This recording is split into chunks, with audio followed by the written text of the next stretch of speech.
श्रीमद् भागवत और रामचरितमानस की दिव्य कथाएं वर्तमान युग के अनुसार हमारे समाज में चलती रहें तो और तो मैं कुछ नहीं जानता शारीरिक के बारे में, पर मानसिक एक डॉक्टर नहीं दुनिया में बच जाएंगे। भारतवर्ष में तो कोई बचेगा ही नहीं, क्योंकि मानसिक रूप से सब मजबूत होंगे, पर तुम मानसिक रूप से कमजोर हो रहे हैं। इसका मतलब है कि हमने इस पीठ से भी वही ढूंढा है जो उत्तर हम जानते हैं। मनुष्य की सबसे बड़ी परेशानी क्या है? वो प्रश्न भी लेकर आता है और उत्तर भी लेके आता है, और पूछता है, और पूछ के उसके उत्तर से अगर उत्तर नहीं मिला तो चाहे बाप ही क्यों ना हो, बाबूजी आप एकदम पुरानी बात कर। वो पिता के पास आया भी है, पिताजी भी कह रहा है, प्रश्न भी कर रहा है, उत्तर भी सोच के आया है। अगर बाबूजी उससे मिलता जुलता उत्तर दे दिए तब तो बाबूजी रहोगे, और नहीं तो गधे को भी बाप बना लेगा। चिंता मत करना फिर वो। हाँ, यहीं पे कहा गया कि गधे को बाप बना लेते हैं। मतलब उसने उत्तर फिक्स कर लिया है, जो वो सोच के आया है। अगर आपने स्टाम्प नहीं मारा उस पर, तब वो कहेगा बेकार आदमी है ये। ठीक है, सब पैसा कमाने के लिए कथा इत्यादि करते रहते, कोई भांस नहीं, कोई दम नहीं देखा मैंने। अरे भाई सनातन सनातन करते रहता है, और कोई जानकारी ज्यादा नहीं है, क्योंकि उसके अनुसार उत्तर नहीं मिला। वो सोच के आया था इस प्रश्न का यही उत्तर चाहिए मुझे। और ये भी कितनी मूर्खता है, जब उत्तर जानते ही हो, डिसाइडेड है, तो आए क्यों हो, पूछ क्यों रहे हो?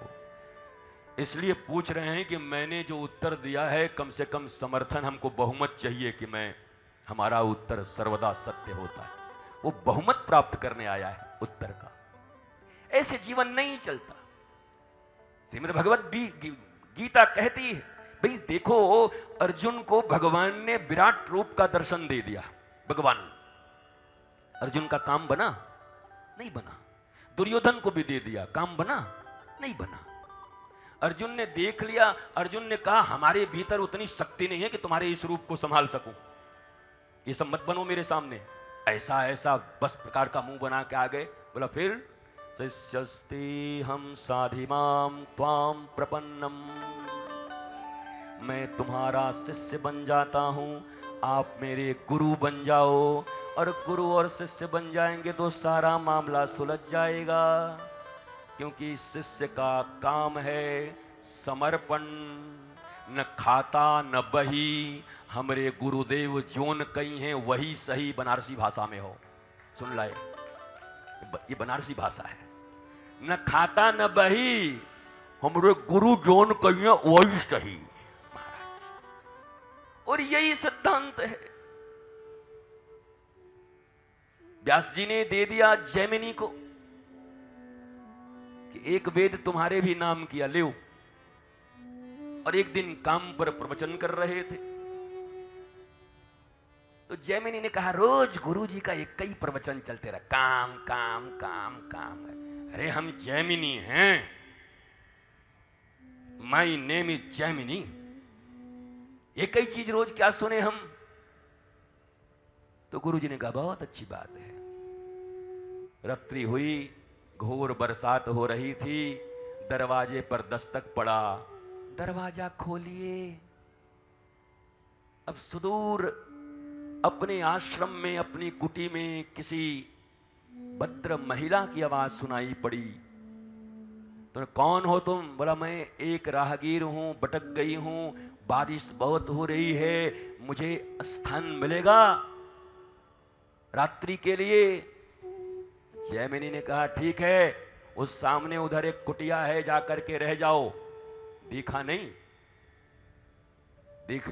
देखेंगे नहीं हम, सामने रह जाओ, दरवाजा लगा लेना, और मैं भी बोलूं तब भी मत खोलना रात में। तो महाराज अब वो तो चली गई, और जैमिनी को हुआ चिंतन हुआ कि जिसकी आवाज इतनी सुंदर, वो कितनी सुंदर होगी। जिसकी रचना नहीं, जिसकी आवाज इतनी सुंदर, वो कितनी सुंदर होगी। जैमिनी। अब धीरे धीरे समय गुजरते गए, रात रात्रि अर्धरात्रि में जैमिनी उठे, जाके दरवाजा खटखटाया, दरवाजा खोलो। बोला कौन? अरे मैंने जो जगह दिया जैमिनी। बोला आप ही ने कहा था हम भी खटखटाएं तो मत खोलना। अरे खोल। अरे बोला हम बिल्कुल नहीं खोलेंगे। सो जैमिनी चढ़ गए छत के ऊपर और छत को उठाया, फूस के छत को उठाया, और इतना वेग हुआ काम का और दर्शन का कि कूद गए नीचे। नीचे कूदे तो देखे बाबा वेद व्यास दाढ़ी बढ़ा के बैठे। बोले आओ ठाकुर आओ आओ आओ, मैं ही बैठा हूं, काम पे प्रवचन चल रहा है। ऐसे ही जो 10-20 भागवत सुन चुके हैं लोग, वो ऐसे निराश तरीके से आते हैं कथा पांडालों में। पहले तो ऐसे आते हैं, कौन महाराज हैं? डोंगरे जी को हम सुने हुए हैं।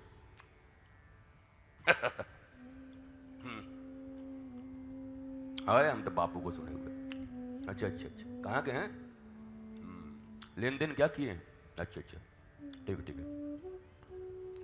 वो सुनने नहीं आता है। इतना भारी बोझ अहंकार का माथे पे लेके आते हैं, इतना भारी।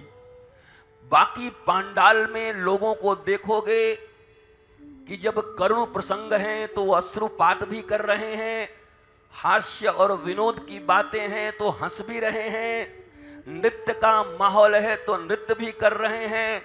पर ये महाराज ऐसे हैं जिनको दिन में दिखाई नहीं पड़ता। नाम हम क्यों लें? लक्ष्मी वाहन। ये बैठे बस लोगों को देखते रहते हैं।